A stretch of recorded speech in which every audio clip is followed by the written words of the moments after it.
Hi everyone, my name is Amber and I'm going to be your English teacher today.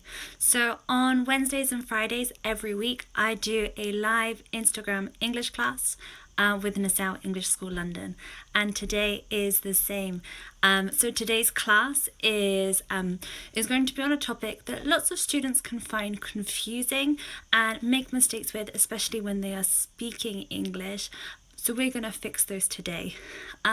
This is something that I noticed that Brazilian students find particularly difficult. So if you're Brazilian, this is the perfect class for you today.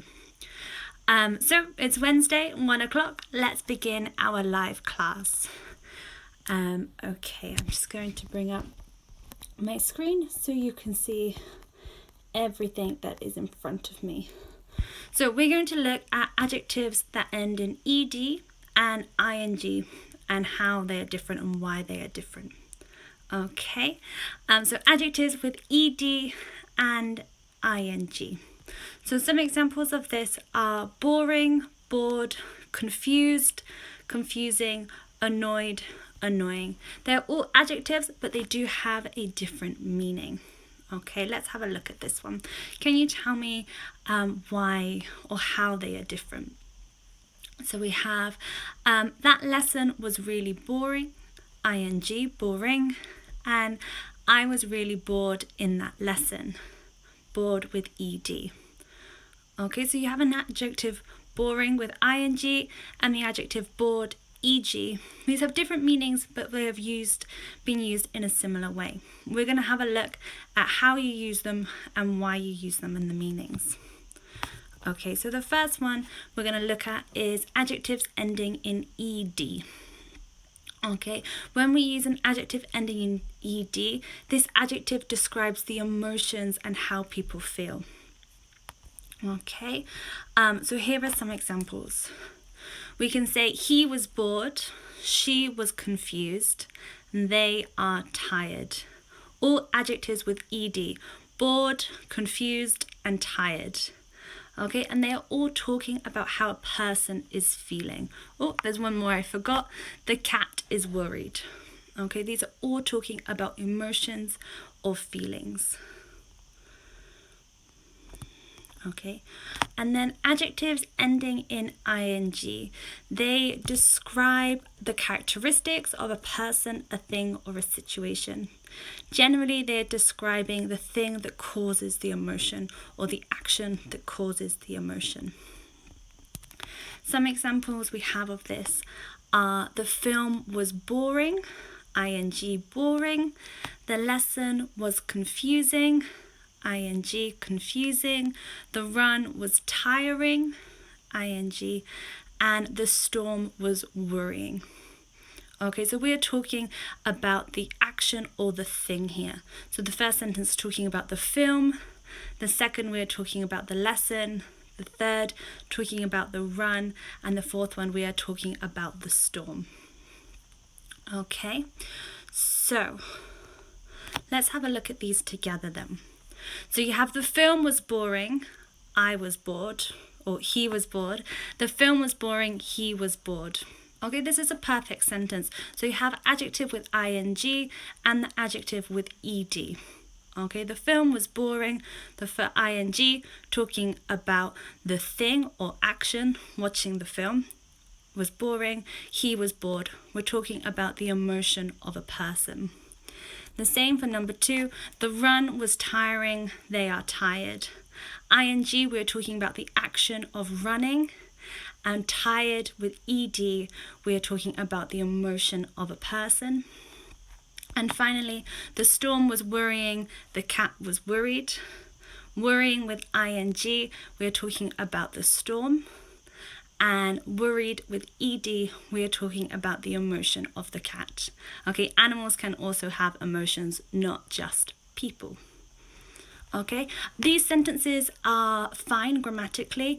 You can use them just like this. However, it's important to know that we don't normally use the same adjective twice.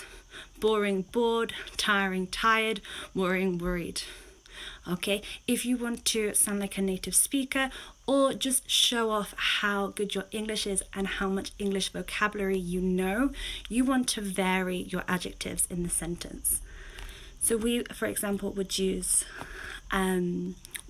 synonyms or similar adjectives. So we would say the film was dull, he was bored.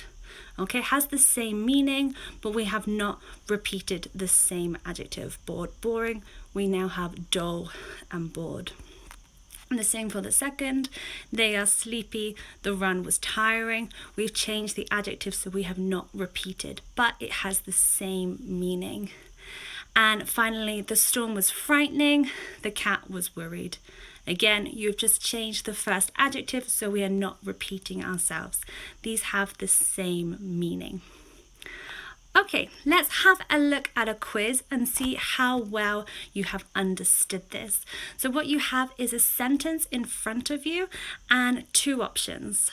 Okay, an adjective with ed and an adjective with ing.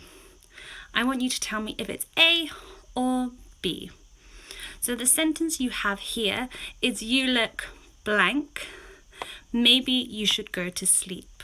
You look blank. Maybe you should go to sleep.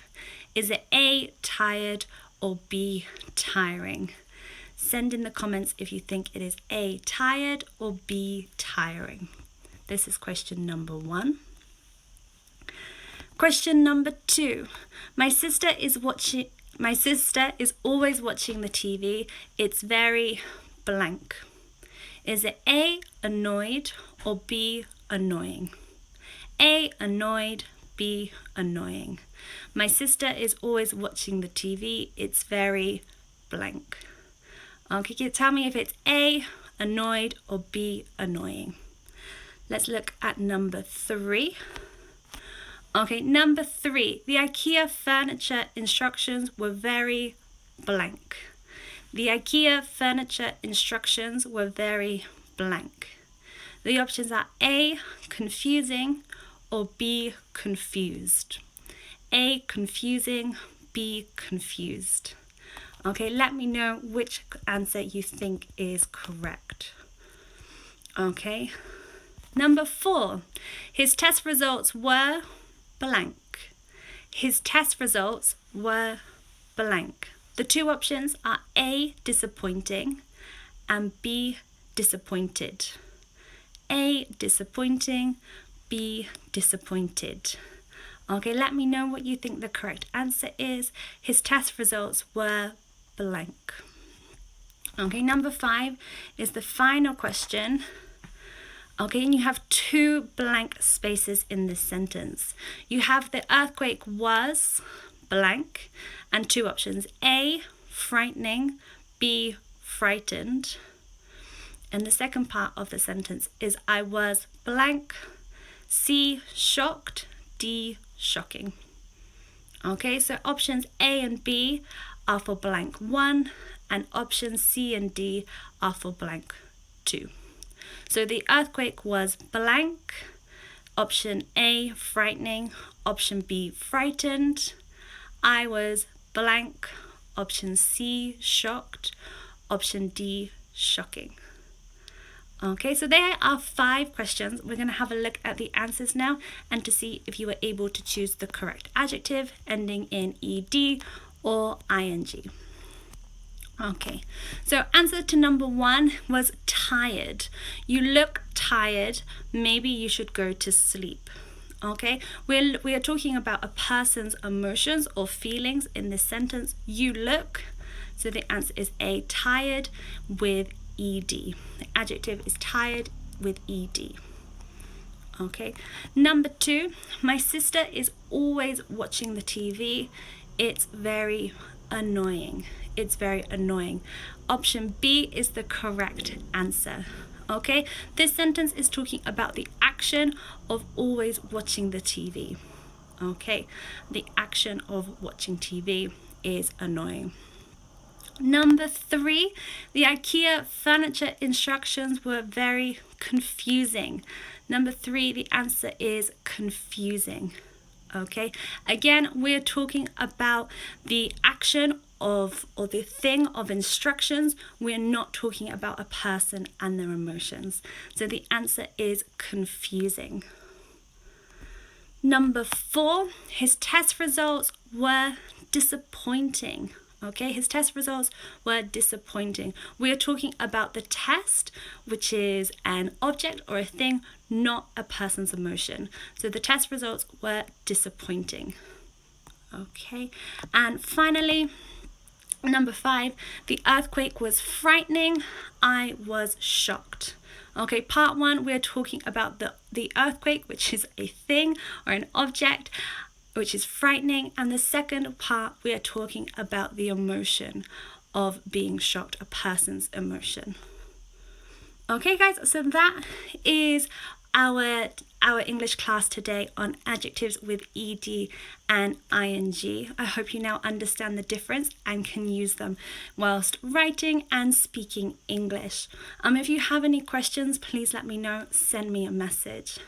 If you're enjoying these classes and you think that you would like more English lessons, Nassau English School London are running online English classes at the moment. If you would like more information about these or want to join, have a look on our website and the link is in the bio. Thank you for joining me today for our English class, and I will see you on Friday. Thank you and goodbye.